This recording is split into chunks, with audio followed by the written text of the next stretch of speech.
क्या आप भी ट्रेडिंग में सही एंट्री और एग्जिट को लेकर कंफ्यूज रहते हैं? कई बार इंडिकेटर सिग्नल देता है लेकिन प्राइस अपोजिट डायरेक्शन में चला जाता है।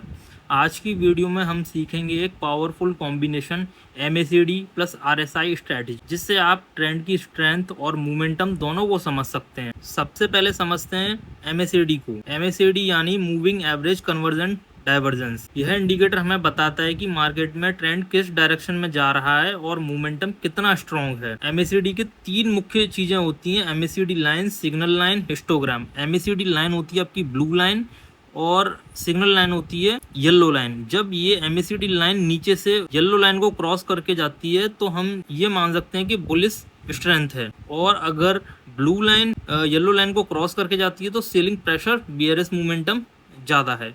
इसके अंदर एक थर्ड पॉइंट हिस्टोग्राम भी होता है। हिस्टोग्राम रेड और ब्लू, रेड के अंदर भी एक डार्क रेड होता है और एक लाइट कलर में, हल्के रंग में होता है। तो इसका क्या मतलब होता है? जब ज़्यादा डार्क होता है तो उसका मतलब है कि आपका जो बियरिश मोमेंटम जो है, स्ट्रेंथ है, वो ज़्यादा है, और अगर हल्के रेड कलर में वो चेंज हो रहा है तो मतलब कि स्ट्रेंथ कमज़ोर हो रही है। बियर्स की जो स्ट्रेंथ है वो कमज़ोर हो रही है। वो ओवरऑल अगर रेड को अगर हम बात करें तो वो बियरिश मोमेंटम को दर्शा रहा है, बियरिश स्ट्रेंथ को दर्शा रहा है। लेकिन इसके अंदर दो चीज़ें हैं। आपको कैसे पता चलेगा कि मोमेंटम ज़्यादा कब है और कम कब है, बियरिश मोमेंटम ज़्यादा कब है और कब ये चेंजेस होने के चांसेस बन रहे हैं? तो जब तक डार्क बना हुआ है ये, तब तक हम कह सकते हैं कि बियर की स्ट्रेंथ ज़्यादा है, और जब वो लाइट होने लग जाए तो वहां पर बियर्स की स्ट्रेंथ कम होना शुरू हो रही है। हो सकता है कि वहां से रिवर्सल आ जाए, इससे एक ये प्रोबेबिलिटी बनती है। और जब MACD लाइन सिग्नल लाइन को नीचे से क्रॉस करती है तो एक वो बुलिश मोमेंटम की तरफ वो एक जा सकता है। ठीक है, इसी तरीके से हिस्टोग्राम ग्रीन होता है। इसके अंदर भी दो पॉइंट होते हैं कि जो स्ट्रेंथ को बताते हैं, वीक स्ट्रेंथ और स्ट्रॉन्ग स्ट्रेंथ। जब तक ग्रीन कैंडल बन रही है हिस्टोग्राम पर, तब तक हम ये मान सकते हैं कि स्ट्रेंथ बहुत ज़्यादा स्ट्रॉन्ग है। अगर वहाँ पर लाइट कैंडल बन रही है, मतलब कि कोई ना कोई सेल कर रहा है या उसको स्ट्रेंथ को कमज़ोर करने की कोशिश कर रहा है, वहाँ से मोमेंटम चेंज हो सकता है। लेकिन अगर मोमेंटम एक दो कैंडल हल्का हो जाए या फिर कम हो जाए, उसके बाद फिर एक ग्रीन कैंडल बन जाए, तो ये समझ सकते हो कि स्ट्रेंथ की वापसी आ रही है। जो आपके बोल्स हैं उनकी वापसी आ रही है, स्ट्रेंथ कंटिन्यू रह सकती है और मोमेंटम आपका एक ट्रेंड में कंटिन्यू रह सकता है। ये मेन पॉइंट होते हैं जो कि मैंने आपको MACD के अंदर बताया। MACD के अंदर तीन चीज़ें होती हैं: MACD लाइन, सिग्नल लाइन और हिस्टोग्राम।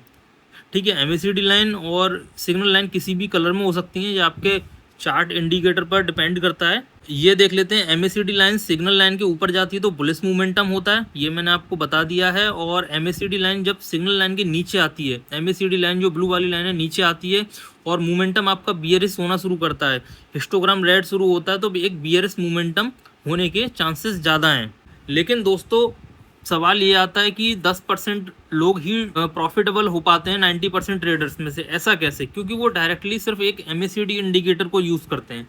तो जो मैं आपको आज बताने वाला हूँ, MACD प्लस RSI, इन दोनों के कॉम्बिनेशन से एक पावरफुल स्ट्रैटेजी बन जाती है। ठीक है, तो वही हम बता रहे हैं कि लेकिन सिर्फ MACD और सिग्नल पर ट्रेड करना रिस्की हो सकता है, क्योंकि साइडवेज मार्केट में फॉल्स सिग्नल्स आते हैं। तो फॉल्स सिग्नल को फिल्टर करने के लिए हम RSI को यूज़ करेंगे। ठीक है, सबसे पहले हम यही चीज़ें समझ लेते हैं कि MACD, RSI और MACD इनका क्या वो है। फिर उसके बाद में दोस्तों हम लोग ये देखेंगे कि इसके अंदर बाई सेटअप कैसे बनता है और सेल सेटअप कैसे बनता है, ऑप्शंस में इसको कैसे हम लोग यूज़ करेंगे। तो वो सारी चीज़ें भी हम इस वीडियो में देखेंगे। प्रैक्टिकल यूज़ चार्ट पर भी इसको एम्पलीफाई करेंगे और बैक टेस्टिंग भी करेंगे इस स्ट्रैटेजी की। तो आप लोग वीडियो देखते रहिए। सेकेंडली हम लोग ये देखते हैं कि RSI क्या होता है। RSI में यानी कि हम देख सकते हैं कि जो रिलेटिव स्ट्रेंथ इंडेक्स एक मोमेंटम इंडिकेटर है जो बताता है कि मार्केट में बाइंग ज़्यादा है या सेलिंग। तो ये 0 से 100 के बीच में ऑसिलेट करता है, मतलब 0 से 100 के बीच में एक मोमेंटम देता रहता है। RSI 70 से ऊपर है तो ओवरबॉट जोन, RSI 30 से नीचे ओवरसोल्ड जोन। तो ये हम काफ़ी टाइम से पढ़ते आ रहे हैं, लेकिन मैं आपको इसकी एक नई डेफिनेशन देता हूँ। RSI अगर 70 से ऊपर है तो बुलिश मोमेंटम स्ट्रॉन्ग है, और RSI 30 से नीचे है तो वहाँ पर आपका बियरिश, जो बियर हैं वो उनका स्ट्रेंथ ज़्यादा है। ठीक, लेकिन एक कॉमन मिस्टेक क्या रहती है, लोग सोचते हैं RSI 70 पर पहुँच गया मतलब तुरंत सेल, और RSI 30 पर मतलब तुरंत बाय। क्योंकि RSI कभी कभार क्या करता है कि 70 से ऊपर, अगर 70 से ऊपर चल रहा है तो वो 70 से ऊपर ही बना रहता है और बुलिश मोमेंटम कंटिन्यू रहता है। वो तुरंत आपका 70 से रिवर्सल नहीं लेता है। वो 90 भी जा सकता है, 80 भी जा सकता है, 85, लेकिन तब तक वो बहुत ज़्यादा मोमेंटम दे देता है। रियलिटी में क्या होता है कि स्ट्रॉन्ग ट्रेंड में RSI लंबे समय तक ओवरबोट या ओवरसोल्ड रह सकता है, तो ये इसका एक ड्रॉबैक भी है। लेकिन जब हम इन दोनों को कंबाइन कर देते हैं MACD प्लस RSI, तो एक बेटर स्ट्रेटजी बन जाती है। तो वो स्ट्रेटजी क्या है उसको भी अब हम देख लेते हैं। MACD plus RSI combination. MACD हमें बताता है ट्रेंड किस तरफ है, पॉजिटिव साइड ट्रेंड है या नेगेटिव साइड है, स्ट्रेंथ बियर्स की ज़्यादा है या स्ट्रेंथ बुल्स की ज़्यादा है। RSI में बताता है कि मोमेंटम कितना स्ट्रॉन्ग है, मतलब कि गाड़ी आपका लेफ्ट डायरेक्शन में जा रही है, राइट डायरेक्शन में जा रही है। और RSI में बताता है कि वो उस गाड़ी की स्पीड कितनी है, कि वो लेफ्ट साइड 80 की स्पीड से जा रही है या राइट साइड आपकी 30 की स्पीड से जा रही है। तो ये एक स्पीड को बताता है कि उसके अंदर कितनी स्पीड है। अगर आप समझो कि जब MACD ने हमें डायरेक्शन बता दिया कि ये डायरेक्शन इस साइड जा सकती है और हमें पता है कि RSI की स्पीड 90 है, तो वो काफ़ी दूर तक अगर ब्रेक नहीं लगी, अगर कोई न्यूज़ नहीं आई, तो वो गाड़ी काफ़ी दूर तक अपने आप चलती चली जाएगी। ठीक है, उसको रोकने वाला कोई नहीं है। अगर हमें पता है कि हमें जाना है साइड और गाड़ी के अंदर स्पीड ही नहीं है, स्पीड 5 की है या 10 की है, तो वो कितना दूर जा पाएगी, ज़्यादा नहीं जा पाएगी। तो इसी तरीके से हम समझ सकते हैं कि RSI जो है एक हमें स्पीड और मीटर की तरह एक एग्जाम्पल हम गाड़ी की तरह हम ले सकते हैं कि इसके अंदर कितनी स्पीड, कितना मोमेंटम से ये भाग रही है। जब दोनों एक डायरेक्शन में सिग्नल देते हैं तो प्रोबेबिलिटी बेहतर हो सकती है। ठीक है, तो अब मैं इसका बुलिश सेटअप और बियर सेटअप मैं इसका अभी डिस्कस करूंगा। सबसे पहले हम लोग चार्ट पे समझ लेते हैं, जो जो चीज़ें मैंने आपको अभी बताई हैं, तो वो सारी चीज़ें हम लोग समझ लेते हैं। तो फ्रेंड्स, मैंने आपको बताया था कि MACD के अंदर क्या होता है। MACD की जो सेटिंग है हमने 12, 26, 9 रख रखी है, जो कि एक डिफ़ॉल्ट सेटिंग है। और ये एक 30 मिनट का टाइम फ्रेम पर मैं इसको चेक कर रहा हूँ। निफ्टी 50 इंडेक्स है हमारा, मैं बैक टेस्टिंग देख रहा हूँ ये पुराने चार्ट में। ठीक है, तो ये कैसे काम करता है आइए इसको समझते हैं। तो दोस्तों, आप ये देख सकते हो कि यहाँ पर एक बुलिश क्रॉसओवर हो रहा है। जो MACD ब्लू लाइन है आपकी, वो ऑरेंज लाइन को कट करके ऊपर की साइड जा रही है। इसका मतलब क्या होता है, एक बुलिश मोमेंटम की शुरुआत हो सकती है। लेकिन इस क्रॉसओवर से आप पहले देखिए एक बियरिश मोमेंटम था, जो कि बहुत ज़्यादा यहाँ पर बियर्स स्ट्रॉन्ग थे इस जगह पर। अगर आप देखोगे उसके बाद बियर्स का स्ट्रेंथ कम होने लगा, कम होने के बाद में एक बुलिश मोमेंटम की शुरुआत हुई, जो हिस्टोग्राम इसका ग्रीन हुआ, मतलब कि यहाँ से स्ट्रेंथ ज़्यादा हो सकती है। मतलब इससे ये डायरेक्शन पता चला इस हिस्टोग्राम से, अगर यहाँ पे ग्रीन कैंडल बन गई है कि एक रिवर्सल की शुरुआत हो चुकी है और जो आपका डायरेक्शन है वो आपका बदल सकता है। तो हमने ये चीज़ यहाँ पर देखी कि ये डायरेक्शन बदल सकता है और यहाँ से डायरेक्शन की शुरुआत हो चुकी है। लेकिन हम स्पीड कैसे देखेंगे, जो हमारी कार है उसकी स्पीड कितनी रहेगी। अगर आप ये देखो इस वाले हिस्टोग्राम पर, ये आपका 15 अक्टूबर 9:15 की कैंडल है, लेकिन इस समय अगर आप देखोगे RSI की स्पीड कितनी है, बुलिश मोमेंटम 50 से ऊपर है। अगर 50 से ऊपर है तो हम इसको एक अच्छी स्पीड मान सकते हैं। जब तक ये अगर 50 से नीचे है तब तक इस क्रॉसओवर का कोई मतलब नहीं है। ठीक है दोस्तों, तो आपको ये चीज़ देखनी है कि यहाँ पर एक बुलिश क्रॉसओवर हो रहा है और प्लस RSI का मोमेंटम ऊपर की साइड में। जब तक ये स्पीड आप देखो कितना बढ़ रहा है, यहाँ से रिवर्सल का ऐसा लगा कि अगर यहाँ पर लोग इस जगह लोग अगर सेल करने की कोशिश करते तो यहाँ ट्रैप हो जाते, यहाँ पर एक कैंडल बनी, उसके बाद देखिए आप कितना बड़ा गैप अप हुआ है और ये मोमेंटम ऊपर की साइड में कंटिन्यूस चल रहा है, कंटिन्यूस चलते चले जा रहा है, कल चलते चले जा रहा है।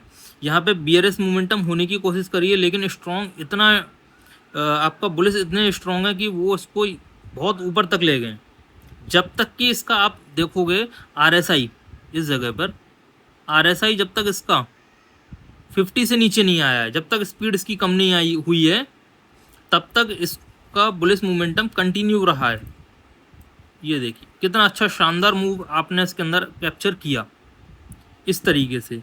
तो आप इसके अंदर अपने अकॉर्डिंग अपना एक स्टॉप लॉस सेट कर सकते हो कि मुझे इस कैंडल पर यहाँ तक मुझे, मतलब आपने अगर 2-3 पोजीशन ली हुई हैं तो आप उसको धीमे धीमे करके सेल ऑफ कर सकते हो। आप सबसे पहले देख सकते हो कि अगर मुझे कोई बियरिश क्रॉसओवर यहाँ मिलता है तो मैं उस पर पहली पोजीशन कट कर दूंगा, सेकंड यहाँ कर दूंगा, तीसरा यहाँ कर दूंगा, या फिर फाइनल पोजीशन में जब RSI 50 से नीचे आएगा तो मैं उसको कंप्लीट कर दूंगा। क्योंकि अगर आपके पास में एक ही पोजीशन है तो आप अंदाज़ा नहीं लगा सकते कि वो पोजीशन किस साइड कट करनी है, कब कट करनी है। तो जो FIS और बड़े इन्वेस्टर्स होते हैं वो, उनके पास एक पोजीशन तो होती नहीं है, तो उनके पास में एक पोजीशन तो होती है, वो थोड़ा धीमे धीमे करके माल खरीदते हैं, धीमे धीमे करके अपना बेचते हैं। तो ऐसे धीमे धीमे करके वो लोग अपना माल बेचकर अपना यहाँ निकल गए। तो इस तरीके से ये सेटअप हमारा बुलिश के लिए रहेगा। इसको भी अभी हम देख लेंगे। मैंने इसके अंदर आपको RSI बता दिया कि RSI हमारा 70 के आसपास और 30 और 50 जो हमारा जीरो लाइन है, इसके अंदर एक जीरो लाइन भी होती है MACD के अंदर, मैं बताना भूल गया था। ये जीरो के अंदर एक MACD लाइन होती है, इसको जीरो लाइन कहते हैं। तो जीरो लाइन के जितने पास में ये MACD क्रॉसओवर बनेगा उतना ही ज़्यादा अच्छा होता है। जितना दूर बनेगा उसकी प्रोबेबिलिटी के चांसेस थोड़े कम रहते हैं। ये चीज़ आपको कोई नहीं बताएगा MACD के बारे में, मैं आपको बताता हूँ। ये जो आपका जीरो लाइन है, आप देख सकते हो ये वाला जीरो लाइन, जितना क्रॉसओवर इसके पास बनेगा उतना ही ट्रेंड ज़्यादा अच्छा आपको मिल सकता है। और RSI भी मैंने आपको बता दिया, ये 14 डे का मूविंग एवरेज और उसके ऊपर ये आधारित है। 14 डेज का जो भी एवरेज लेकर चल रहा है तो RSI उस चीज़ पे आधारित है। और MACD में मैं आपको ये चीज़ बता चुका हूँ कि BRS स्ट्रेंथ कहाँ होती है, बुलिश स्ट्रेंथ कहाँ होती है, हल्के कलर की जो लाल कैंडल रेड कैंडल बन रही हैं उनका क्या मतलब है, और जो डार्क कलर की रेड कैंडल हैं उनका क्या मतलब है।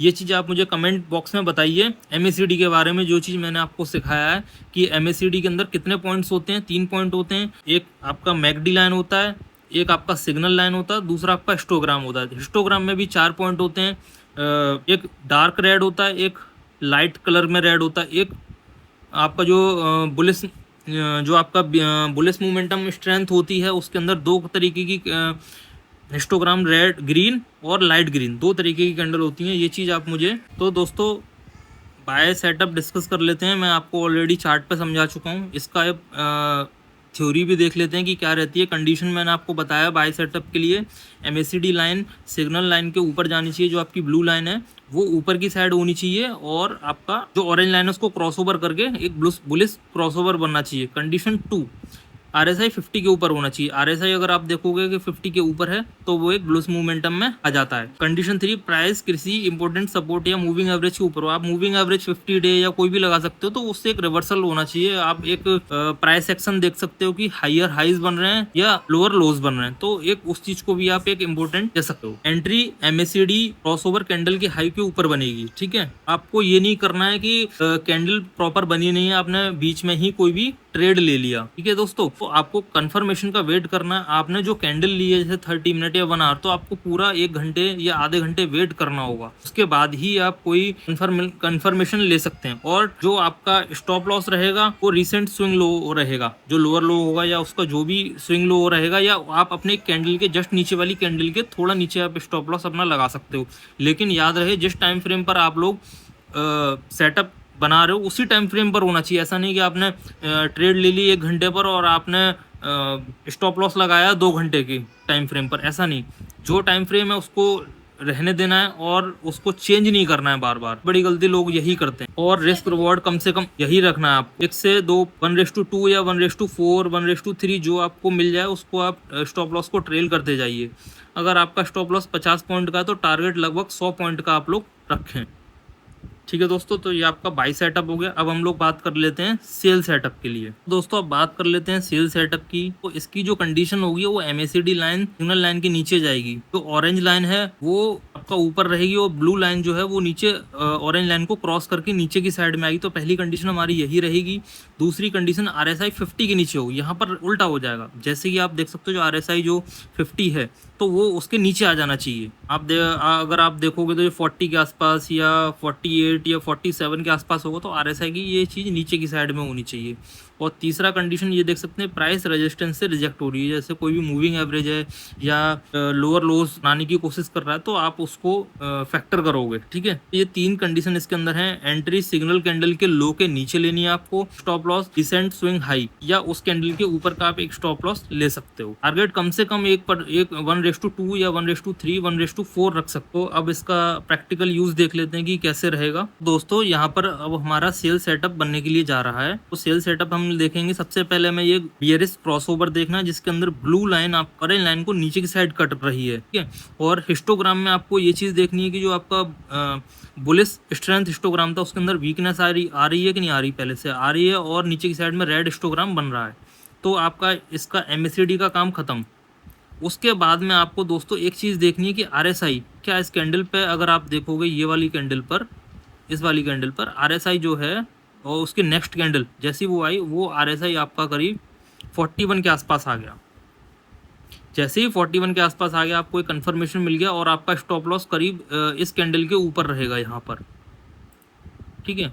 तो वो एक छोटा सा स्टॉप लॉस आपको लगाकर ही चलना पड़ेगा और उसके बाद में एक शानदार मूव आप कैप्चर कर सकते हो। ये देखो कितना अच्छा शानदार मूव कैप्चर हुआ है। तो इस तरीके से ये, और आपको अगर आपकी 2-3 क्वांटिटी हैं तो आप धीमे धीमे करके इस वाले क्रॉसओवर पर थोड़ा माल निकाल सकते हो। अब ये बुलिश मोमेंटम जब तक ये यहाँ नहीं हुआ, आप इसको यहाँ इस जगह तक कंटिन्यू कर सकते हो जब तक कि RSI जो स्पीड है, एक तो डायरेक्शन यहाँ पे चेंज हो गया और प्लस इसकी स्पीड भी बनने लगी यहाँ पर। अगर RSI 50 के ऊपर जाने लगा यहाँ से, कि मतलब कि मोमेंटम चेंज हो रहा है, डायरेक्शन आपका रिवर्सल हो गया है एक तरीके से। तो आपको एक अच्छा मूव कैप्चर आपने कर लिया, जब तक आपको एक अच्छा रिस्क रिवॉर्ड मिल जाएगा।